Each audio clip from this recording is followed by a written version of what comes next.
I spent the first half of my life trying to be the Fresh Prince and doing everything humanly possible to avoid being a Carlton, right? The last thing I wanted to be as a young black man or young black boy was to become Carlton, was to become the Urkel figure. I wanted to be Stefan. I'll be real with you guys. I wanted to be considered as black or black enough, right? Now, I was a kid who just happened to be into things that weren't quote unquote traditionally of the black community, right? I was into anime. I was into storytelling. I was into acting, right? I had a deep philosophical bend about me at a young age. I just didn't know how to express that. I love to create my own stories, to draw my own characters and things of that nature. And at a very, very young age, I allowed those things to permeate. But there became a time in my life where I started to realize that, man, this isn't black enough. Like, as crazy as that sounds, right?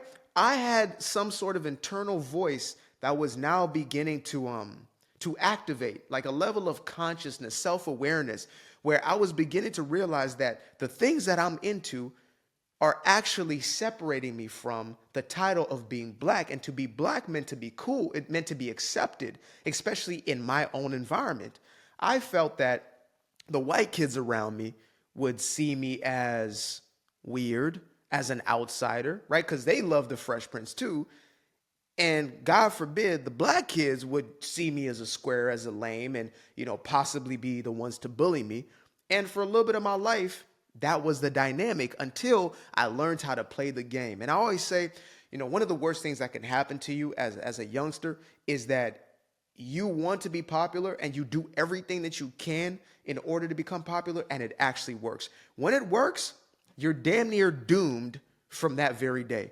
Because when you are rejected for being a character, when you're rejected for putting on a mask, you're more likely to break the mask and to just be yourself anyway. You know what? To hell with it. I'm an outsider. But when I started to get accepted into the so-called cool kids club, right? When I started to get an invite into the inner workings of what it was to be, acceptable, basically, because that's what it really was about. When I could talk the talk, which meant I had the lingo, right? I was forming Ebonics. It's like a backwards sort of thing.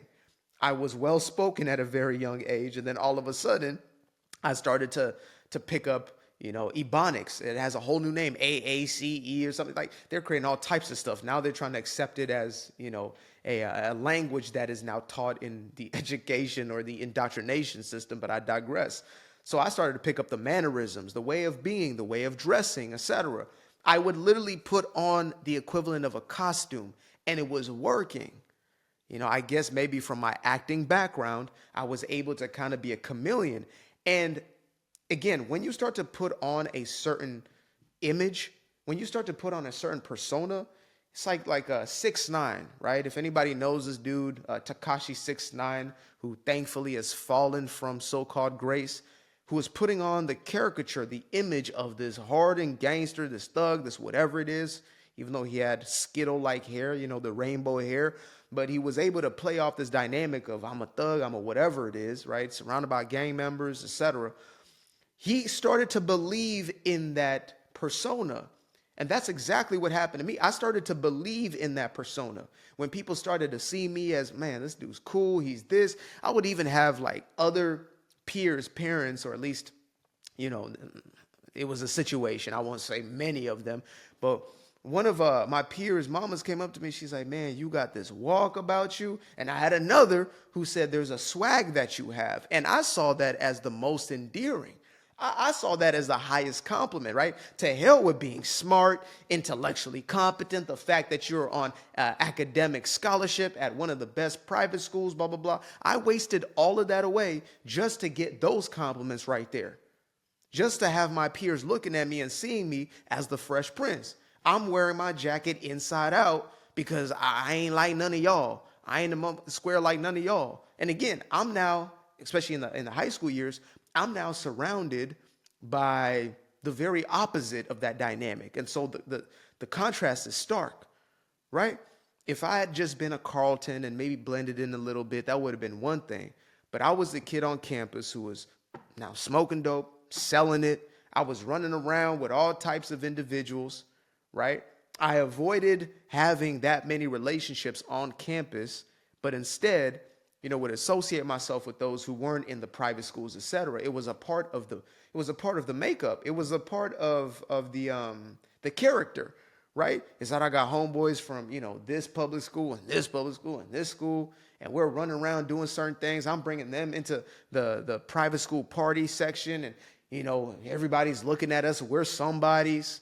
We got the car hot box. We're pulling up, windows down, smoke out the car. Like we were putting on an image, ironically enough, to be seen as black enough, to be seen as acceptable, when in reality, we were destroying ourselves.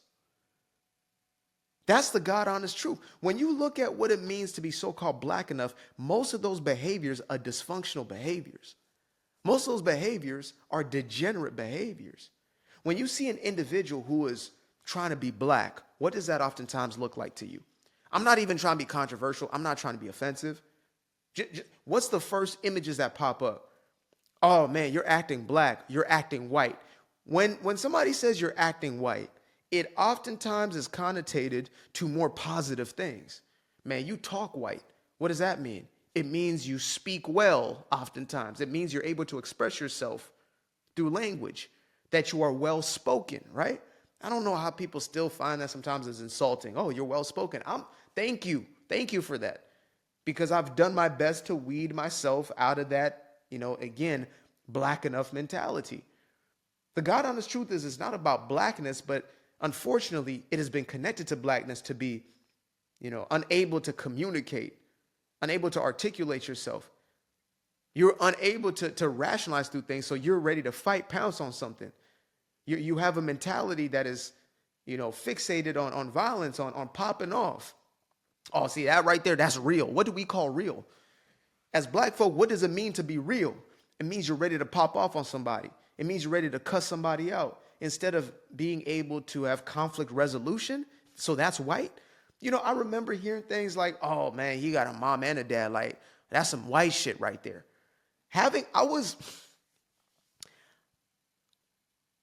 I was afraid to allow people into my life because they would realize that I had a mother and a father in my life. I was ashamed of having two parents in the household. I know this sounds crazy, folks. I was ashamed of having a father who raised me and a mother who nurtured me. I had to make it something. There had to be some struggle, because to be black meant to be from the struggle. You had to really gone through something. You had to come up in the hood, and you had, you know what I mean? There had to be shootouts. There had to be drive-bys every night. It had to be something out of Boys in the Hood in order for you to be accepted as black enough. So to have two parents in a household who did their best meant that I did not qualify in some people's eyes. Now, of course, at that point, I didn't realize what I now know, which is a lot of that actually stems from jealousy.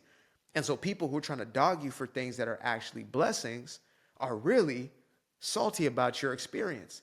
They're really jealous that they don't have the same experience in their lives. These are the people who yearn to have a father, a strong father figure who raised them and loved them, a mother who nurtured and loved them. Were they perfect? Are they perfect? Who is? But they did their best. But that would disqualify me from being black enough. But were you raised in the hood? I used to use a part of our story from, when we moved to California, and my parents, basically all they could afford at the time was just a motel room for a little bit. And then we moved to, an apartment that was an okay apartment. Now, growing up, I've realized that it was not in the best area, right? It was the first time I seen somebody but it was an okay place for the place that we were financially at that very moment in time. And I used that part of the story instead of the come up story, or instead of the story that was beforehand. Like, instead of, oh yeah, in my early childhood, we had a good enough amount of money, we were taken care of, etc. In my later life, my pops was able to build up his business and do things of that nature. And, my mom always kind of stayed working in some way in home care. So I would use the parts of my story that made me black enough. You understand? I would use those parts of my story where, oh, we were in a motel, we did this, we did that. Oh my God. The struggle, the struggle. That's a black man's story. Why do we have to connect ourselves to struggle? Why can't our story, why can't being black enough be successful? Why can't it not be being enriched and prosperous? That's how you continue to perpetuate the very same generational curse. When you continue to accept that story, that narrative of, we were never enough. We were always down bad. We were always broke down. What you speak into yourself will manifest as your life. I wholeheartedly believe that. As a man thinketh in his heart, so is he. So when you continue to push that story, then you keep yourself in the very same place. And if you're not that, you're rejected. My homeboy, or at least we were cool enough, we were cordial enough during high school. Honestly, I could have been better friends with him, but he was too Carlton for me. God honest truth, he was too Urkel for me, right? Another black dude at my private school. He had a mama who owned about 7 to 10 McDonald's franchises. God honest truth. She owned 7 to 10 McDonald's franchises, or at least, McDonald's is, right? She was a multimillionaire. This was a black woman. Black woman, right? So why was she not the aspirational figure? Why was she not the standard? Why was he seen as the nerd? Why was he seen as the Carlton? I remember when a kid came in, it was probably my junior year. I got kicked out of high school my senior year because I was trying to be black enough, right? I was indulging myself in that and a little bit of this and got caught up. They got our phones. They saw the text messages going between me and the homeboys or whatever it is. And all of a sudden I got my butt kicked out of a very good school, which gave me ultimate opportunities. I let everything slide from there. But nevertheless, I remember my junior year, there was a freshman who came on campus, a young black man, and every day he wore damn near like a suit to school. I mean, sometimes he wore a tie, God honest truth. He wore a sweater vest and, button up long sleeve t-shirt. I mean, sometimes in the hot ass weather, he wore full slack pants and he had a briefcase as a backpack. I cannot make this up, folks. He was a youngster, freshman. Looking back now, that dude right there should have been my greatest inspiration because he was who he was. But instead, we made fun of him, maybe not to his face or whatever it was. And I remember we had this overnight thing at school because we had an ASU, AASU, African American Student Union, because, we always got to separate ourselves and make it the black experience. And, but lo and behold, we had the AASU on campus. And I remember us having, it was like some type of sleepover situation, right? They gave us the campus, and obviously boys are split with the girls or whatever it is. But at nighttime, we had like the hot seat, I guess you would call it. I guess it's just a hot seat, right? Don't even try to go that deep. It's the hot seat. Person would sit in the middle, and you ask questions, and they have to, rocket fire answers. And it was real innocent sort of stuff. Oh, who's your favorite artist? Blah, blah, blah. And almost everybody in that room was talking about, well, Tupac or Biggie, Tupac. Most of us couldn't even name more than 3 or 4 projects by said individuals. But Tupac, Biggie, Tupac. Oh, Tupac, Pac is my favorite, right? Because it's AAS, African American students. Surely it's got to be Tupac, the revolutionary, right? And this kid comes and sits in that chair. Freshman, mind you, a freshman. And he says, I really enjoy Mumford & Sons. And some people cackled. They cackled like Kamala. And I wanted to laugh, but the contrarian in me was like, damn, that's kind of dope. In that moment, I was like, that's actually kind of dope. He's willing to go there in this setting. Now, of course, the other part of me overrode that and was like, well, he's just not black enough, right? Again, that program, that conditioning, that internal voice that had grown louder and louder. That's not black enough. That's not black enough. Mumford & Sons is an incredible group, okay? Mumford & Sons? Mumford & Sons? But at that time, it had to be Biggie, Tupac. Maybe if you grew up in 2000, it had to be, 50. Snoop. Biggie, Tupac, Biggie, Tupac, Biggie, Tupac. Because you had to fit in the mold. And the crazy thing is, after that kid said what he said, a freshman, in a group of juniors and seniors, you finally started to hear, oh, well, after the cackles are gone, because he stood on business, well, actually, I really like boom, boom, boom. Me, I love the Bee Gees my whole entire life. I used to be afraid to say that out loud. I love the Bee Gees. Love. The Bee Gees are my favorite group, period. I don't give a damn what you say. I don't give a damn what you say. But back then, that wasn't black enough. Now, if I went back in the 70s or 80s, it would have been much different, right? Black folk love the Bee Gees, but, to not be hip-hop consumed, to not be of the rap culture, that wasn't black enough.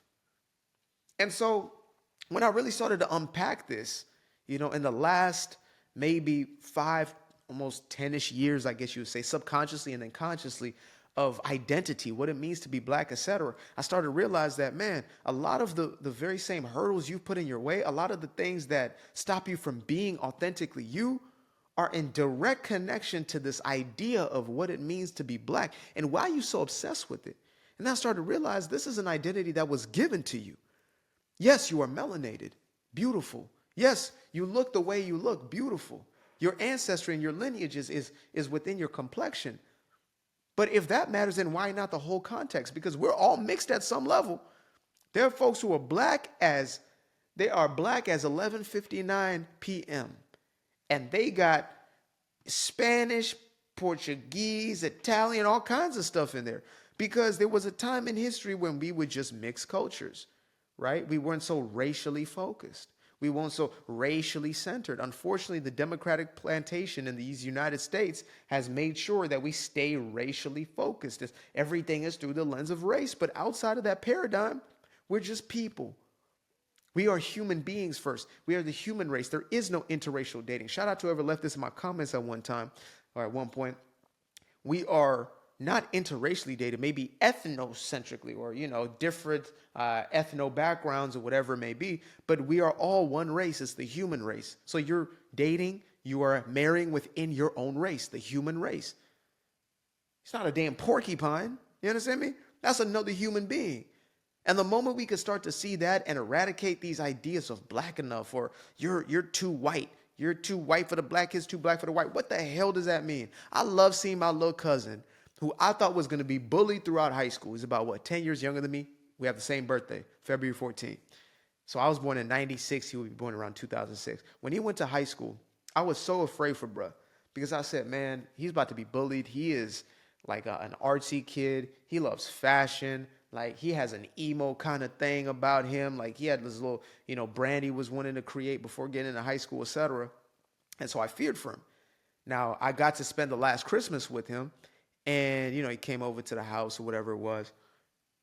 And I was like, man, this kid's got some confidence around him. He has some certainty around him.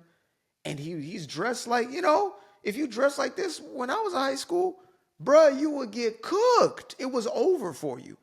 But he was the popular kid. He was the popular kid. Like being different, alternative. And so I said to myself, thank God that there is a shift happening. Because the people who are holding on to this aren't the kids, really. It's not really the kids. It's the older generation. Like when I saw who it is that's still racially focused and, militant, Azabuki, ashwagandha type of, you understand me? Wakanda forever. Motherfuckers who don't even know that Wakanda is not a real place.